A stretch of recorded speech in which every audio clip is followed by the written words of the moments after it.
कार्यक्रम के पुण्यार्चक हैं श्रीमती सुगंधी बाई, श्री विजय कुमार जी, श्रीमती कमलेश, श्री संतोष कुमार, श्रीमती मीना जी, श्री प्रमोद कुमार जैन, श्रीमती श्वेता, श्री नवीन कुमार, श्रीमती कविता जी, शैलेश, सपन, अमन, हर्षित, कुहू, अंशिका, पीहू जैन, श्रीमती सुरेखा, श्री सुभाष कुमार जैन, अंशिका जैन एवं समस्त परिवार बहेरिया वाला, निवासी सागर मध्य प्रदेश एवं नारायणपुर छत्तीसगढ़।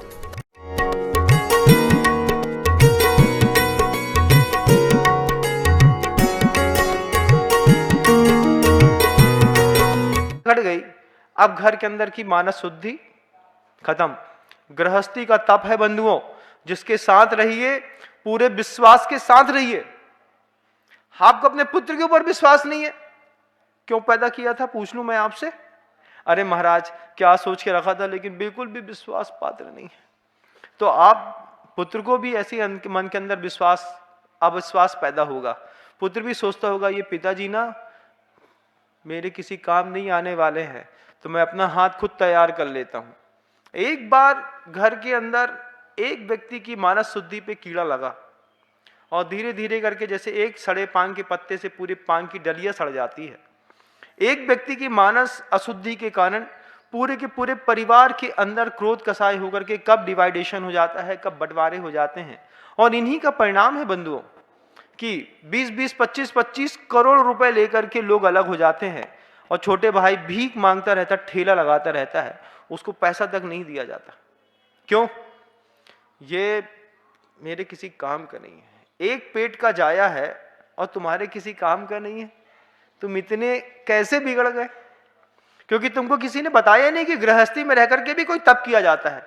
तुमने तो गृहस्थी सिर्फ भोगों के लिए बसाई थी कि अच्छी पत्नी आ जाएगी, अच्छी गाड़ी आ जाएगी, अच्छे पैसे मिल जाएंगे, अच्छा सैटरडे संडे घूमने जाएंगे, अच्छे जाकर के स्पा सेंटर में घूमने जाएंगे, बैंकॉक जाएंगे, पटाया जाएंगे, स्विट्जरलैंड जाएंगे। इसके लिए तुमने शादी करी थी ना।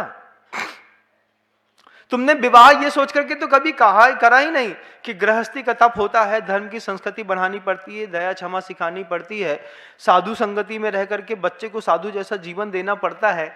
ये विचार मन के अंदर पैदा हो तब तो जाकर के कोई पद्म पुराण के अंत के 100 पृष्ठ पढ़े, तब तो जाकर के वो गृहस्थी क्या होती है उसकी कला आचार्य रविशरण आचार्य महाराज से सीखे। और नहीं तो वो हैरी पॉटर की बुक्स देख लीजिए, कोई पद्मावती देख लीजिए, कोई दूसरी बॉलीवुड या हॉलीवुड की मूवी देख लीजिए और अपनी लाइफ सेट कर लीजिए। 3-4-5 लोगों ने कह दिया अरे कनाडा शिफ्ट होऊंगा यार, यहाँ जमता नहीं है, इंडिया में बहुत पॉल्यूशन है, ओह इसी मिट्टी में पैदा होने वाला इसी मिट्टी को खराब कह रहा है।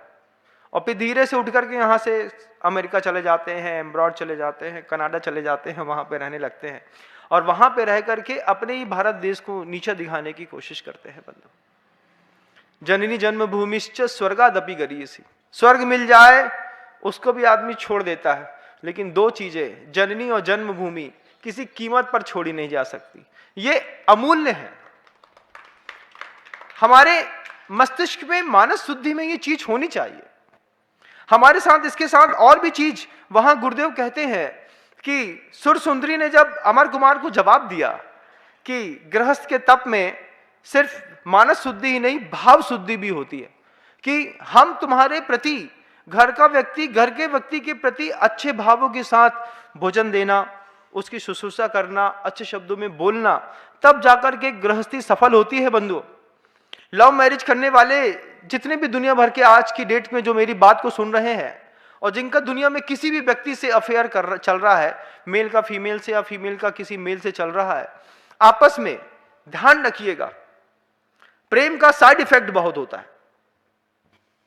क्योंकि आप प्रेम के विज्ञान को समझते हैं नहीं और प्रेम करने लगे, वास्तव में वो प्रेम ना होकर के वासना है। इंद्रिय स्पर्शन संबंधित सुख जैसा मिलता है वैसे ही आपका प्रेम धीरे से कब ठंडा हो जाता है पता नहीं चलता। तो फिर क्या होना है महाराज?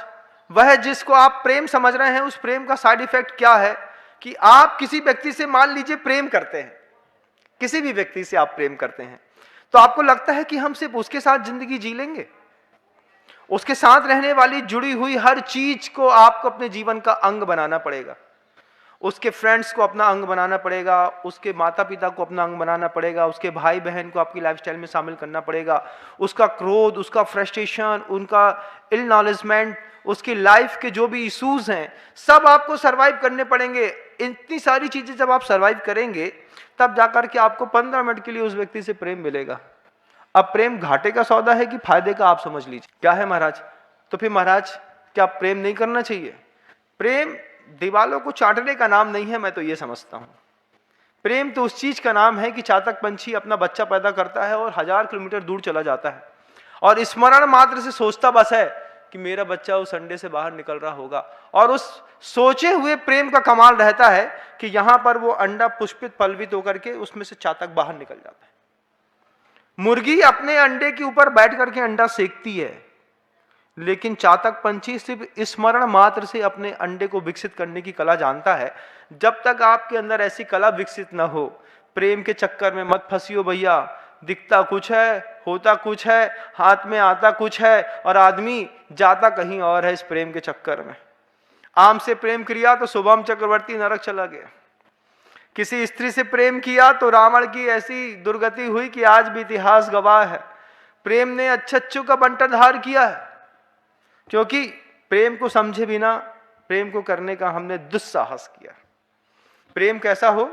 मान लीजिए हमको आपसे है, आपको हमसे है, हमको हमारे सचिन से और हमारे सचिन को मान लीजिए हमसे है। तो सचिन अपने दिल्ली में रह करके ये चीज को सोचता है कि मेरे गुरुदेव जहां भी हो स्वस्थ हो। यहां पे उसका साधु सोचता है मेरे जितने भी भक्त हैं उनके जीवन में किसी भी प्रकार का रोग, शोक, भय, चिंता, विषाद ना आए।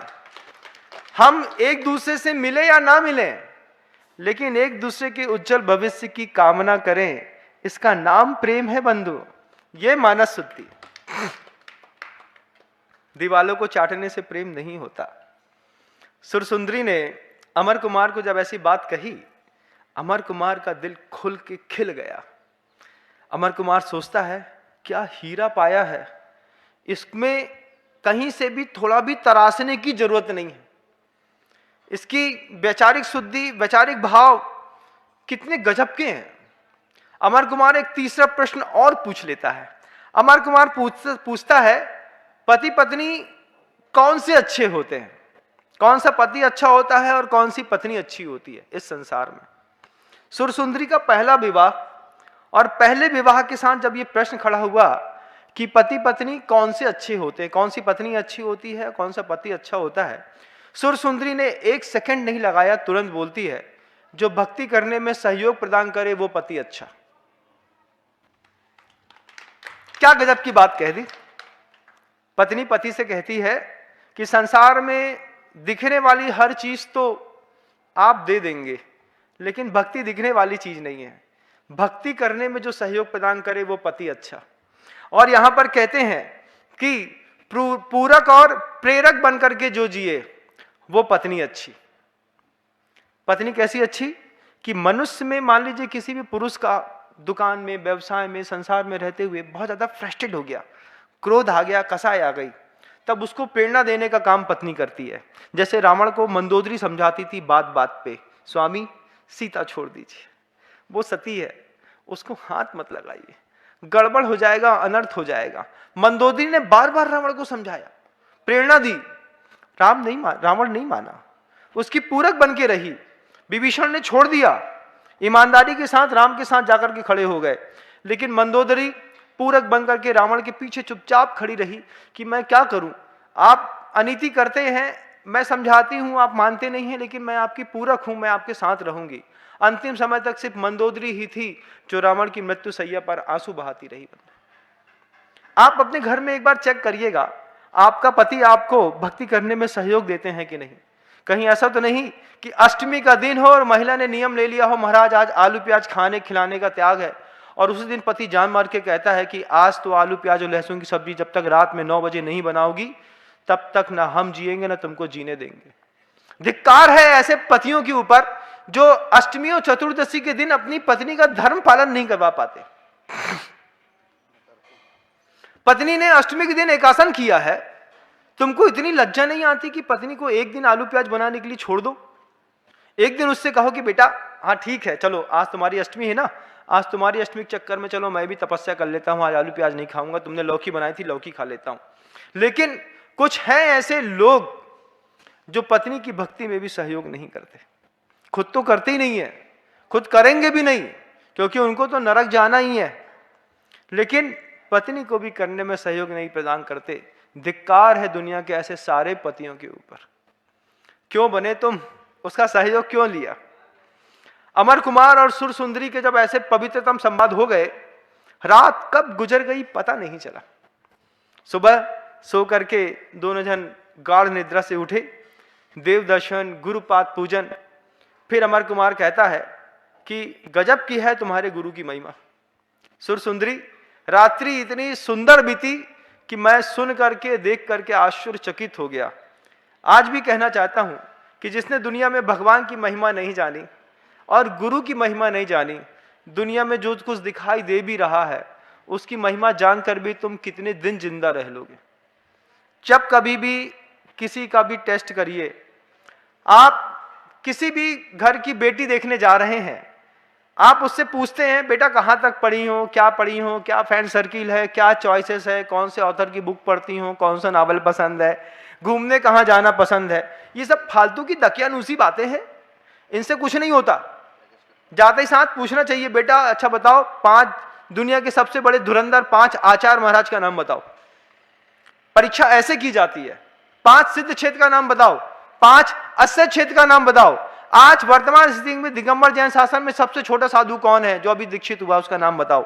4-5 टेस्ट लो, अपने आप पता चल जाएगा कितना पानी में है आदमी। क्यों? आसमान में उठाना तो हम जानते हैं, हम उठा देंगे, लेकिन धरती में इसको चलने की कला आती भी है कि नहीं? जाकर के किसी कन्या से पूछिएगा, दुनिया के सदी के महानतम 5 बड़े बड़े आचार्य कौन से हैं, वो देखना यह है कि कौन से साधु का नाम बताती है। कि दुनिया में बहुत बड़े बड़े लोग ऐसे भी हैं जो भ्रष्टाचार के मामले में भी आसमान है और जो शीलाचार के मामले में भी आसमान है। अब ये देख लीजिएगा किसका नाम लेती है, तब पता चलेगा कितना दिमाग है इसके पास। बेटा क्या हॉबी है, क्या ऑथर की बुक है, कौन से कॉलेज में पढ़ी हो, है? इन सब चीजों से क्या होता है? पूछना क्या है, पैकेज कितना है बेटा, और तो शादी के बाद जॉब करेगी कि हाउसवाइफ बन के रहेगी, कोई मतलब नहीं है। 5 आचार्य के नाम, 5 सिद्ध क्षेत्र के नाम, 5 अस्य क्षेत्र के नाम, 20 तीर्थंकरों में से किसी भी भगवान का कोई चरण चिन्ह पूछ लो और समझ में आए, फटाफट जवाब मिलते जाए, तब सोचना गुरु की गजब की महिमा है, माँ की पिता की गजब की महिमा है।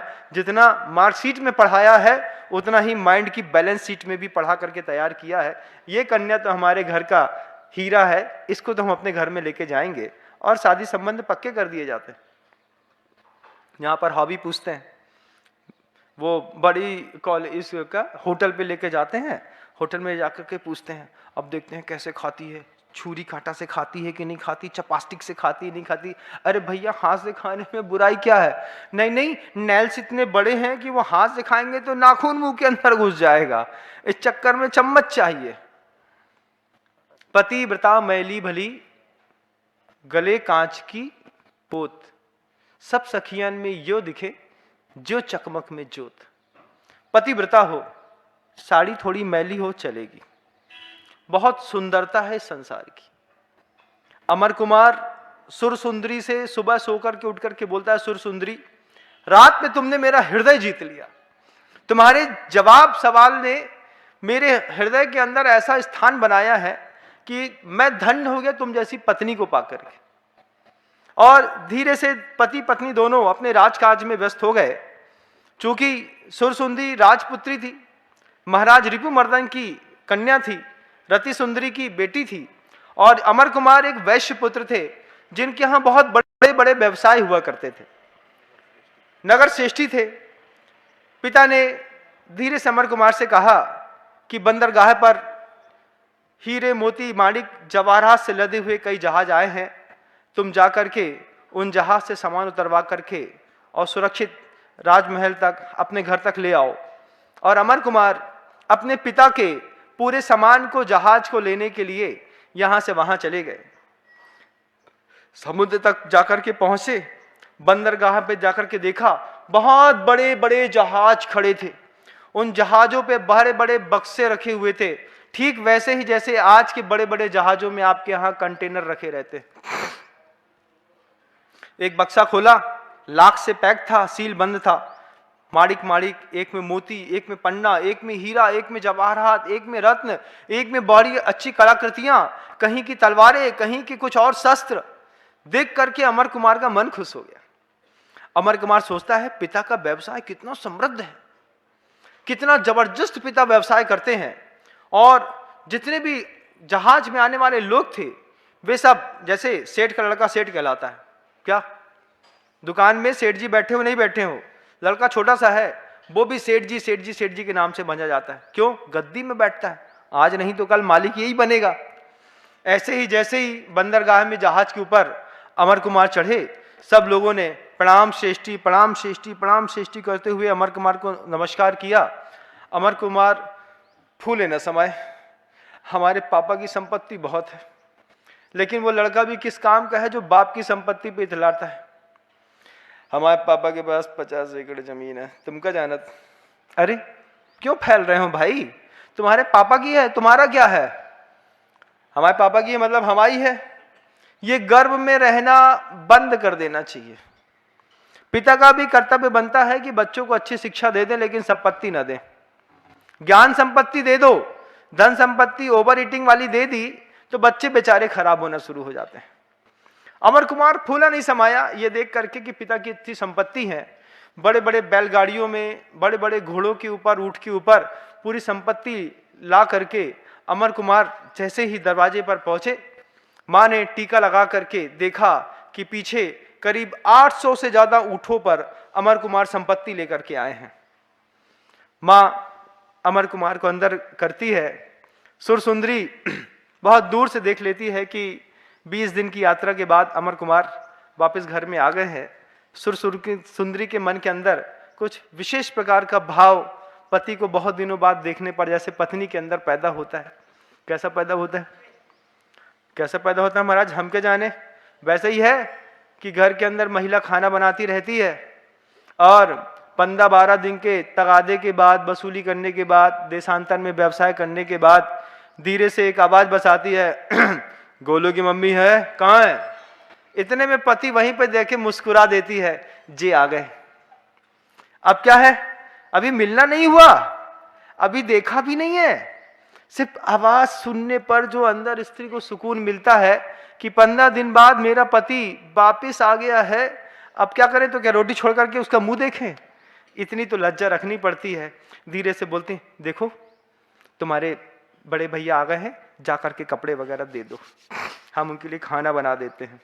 लेकिन मन के अंदर जो मन बल्लियां उछलता है कि जो 15 दिन से गायब थे आज आ गए हैं, अब इनको हम बताते हैं। ऐसे कुछ भाव सुरसुंदरी के अंदर पैदा हो रहा है। सुरसुंदरी अपने मन के अंदर क्या विचार करती है, इसके लिए पुनः उपस्थित होंगे। अभी आपका समय हो गया, शब्दों को विराम देता हूं। कल पुनः प्रयास करूंगा सुरसुंदरी के मनोभावों को आपके सामने रखने के लिए। भगवान गुरुदेव श्री विद्यासागर जी महाराज।